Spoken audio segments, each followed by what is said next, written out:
அனைவருக்கும் வணக்கம். அனைத்து மத்திய அரசு ஊழியர்கள் மற்றும் ஓய்வூதியதாரர்களுக்கு ஒரு முக்கியமான செய்தி. அதாவது மத்திய அரசு ஊழியர்களுக்கு 8வது ஊதிய குழுவின் பிரகாரம் லெவல் 1 முதல் 6 வரைக்கும் இருக்கக்கூடிய பே ஸ்கேல்கள் இணைக்கப்படக்கூடும் எனவும், அப்படி இணைக்கப்பட்டால் அவர்களுக்கு இனி ஊதிய உயர்வும் பதவி உயர்வுடன் நிச்சயமாக இருக்கும் அப்படிங்கிற ஒரு தகவலை சொல்லியிருக்காங்க. அது என்ன தகவல், அதை பற்றின முழு விவரம் எல்லாமே இந்த வீடியோவில் பார்த்துடலாம். ஸ்கிப் பண்ணாம கடைசி வரைக்கும் பாருங்க. நம்ம சேனலை சப்ஸ்கிரைப் பண்ணாதவங்க பண்ணி வச்சுங்க. நம்ம சேனலில் சென்ட்ரல் மற்றும் ஸ்டேட் கவர்மெண்ட் சம்பந்தமான ஆல் அப்டேட்ஸ் போட்டுருவோம். அது மட்டும் இல்லாமல் பென்ஷன் சம்பந்தப்பட்ட முக்கியமான அப்டேட்டும் இருக்கும்.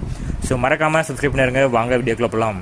ஃபர்ஸ்ட் ஆஃப் ஆல் பார்த்தீங்கன்னா, மத்திய அரசு ஊழியர்களும் ஓய்வூதியதாரர்களும் 8வது ஊதிய குழுவிற்காக காத்துட்டு இருக்காங்க. இதன் மூலம் ஊழியர்கள் மற்றும் ஓய்வூதியதாரர்களின் ஊதியம் மற்றும் ஓய்வூதியத்தில் அதிக ஏற்றம் இருக்கும். இது தவிர இந்த முறை அரசின் ஒரு மாஸ்டர் ஸ்ட்ரோக் அப்படிங்கிற மாதிரி விவாதமும் நடைபெற்றுட்டு வருது. இது செயல்படுத்தப்பட்டால் லட்சக்கணக்கான ஊழியர்களோட தலைவிதி மாறக்கூடும் எனவும் சொல்றாங்க. மத்திய அரசு ஊழியர்களின் இந்த ஊதிய மட்டத்தின் முழு கட்டமைப்பையும் மாற்றும் ஒரு புரட்சிகரமான திட்டம் அரசாங்கத்தின் முன்வைக்கப்பட்டுள்ளது. தற்போதுள்ள 6 ஊதிய நிலைகள் ரத்து செய்யப்பட்டு அவை 3 நிலைகளாக மாற்றப்படும் என வட்டாரங்கள் தெரிவிக்கிறாங்க. இது குறித்து பார்த்தீங்கன்னா தீவிரமாக விவாதிக்கப்பட்டு வருகிறது. இது அமல்படுத்தப்பட்டால் அடிப்படை சம்பளம் ஒரே நேரத்தில் ஒரு பெரிய அதிகரிப்பை பெறக்கூடும். இது மட்டுமில்லாமல் பதவி உயர்வுக்கான வாய்ப்புகளும் முன்பை விட தற்போது அதிகமாக இருக்கும். மத்திய அரசு ஊழியர்களின் இந்த ஊதிய லெவல்கள் இணைக்கப்பட்டால் என்ன நடக்கும்னு பார்த்தோன்னா, இதனால ஊழியர்களுக்கு கிடைக்கக்கூடிய நன்மைகள் என்ன, இது பற்றி எல்லாமே நம்ம பார்க்கலாம். அதில் ஃபர்ஸ்ட் 10 வருடங்களுக்கு ஒரு முறை புதிய ஓய்வூதிய அதாவது புதிய ஊதிய குழுக்கள் அமைக்கப்படுகின்றன.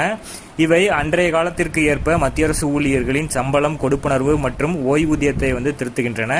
8வது சம்பள குழுவும் விரைவில் உருவாக்கப்படும் என்று எதிர்பார்க்கப்படுகிறது. மேலும் அதன் பரிந்துரைகள் ஜனவரி 1, 2026 முதல் செயல்படுத்தப்படும்.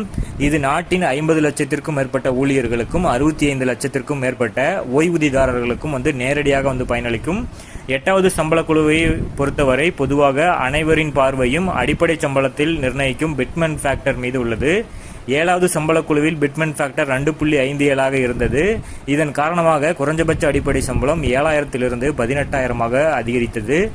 8வது சம்பள குழுவிலும் பிட்மன் ஃபேக்டர் காரணமாக அதிக சம்பள உயர்வுக்கான நம்பிக்கை உள்ளது.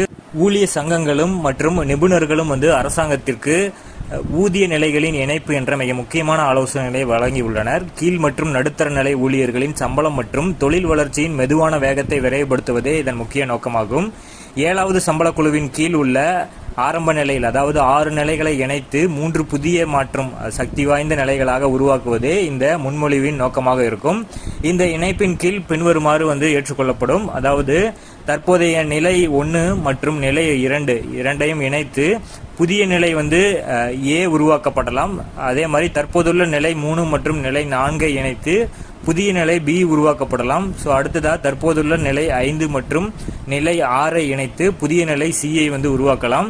இந்த முன்மொழிவை அரசாங்கம் ஏற்றுக்கொண்டால் அதன் நன்மைகளே மிகப்பெரியதாக இருக்கும். இதனால் முக்கியமான 2 பெரிய நன்மைகள் நடக்கும்.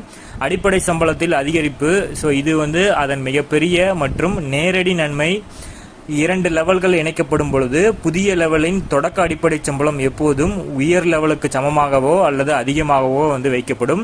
உதாரணமாக நிலை 1 அடிப்படை சம்பளம் 18,000 மற்றும் நிலை 2 அடிப்படை சம்பளம் 19,990. இதன் இரண்டும் ஒன்றிணைந்து புதிய நிலை ஏ மாறும் பொழுது இந்த புதிய நிலையின் தொடக்க அடிப்படை சம்பளம் குறைஞ்சபட்சம் 19,900 அல்லது அதற்கு அதிகமாக இருக்கலாம்.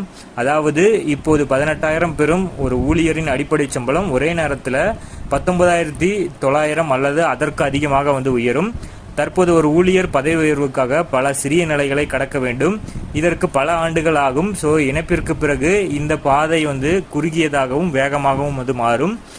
எந்த ஊழியர்கள் அதிக பயனடைவார்கள்னு பார்த்தோம்னா, தற்போதைய நிலை 1, நிலை 3 மற்றும் நிலை 5 ஊழியர்கள் இந்த மாஸ்டர் ஸ்ட்ரோக்கிலிருந்து அதிக பயனடைவார்கள். அவர்களின் லெவல் உயர் மட்டத்துடன் இணைக்கப்படும் பொழுது அவர்களின் அடிப்படை சம்பளம் மற்றும் பதவியிலும் உடனடியாக ஒரு பெரிய முன்னேற்றம் இருக்கும். ஊழிய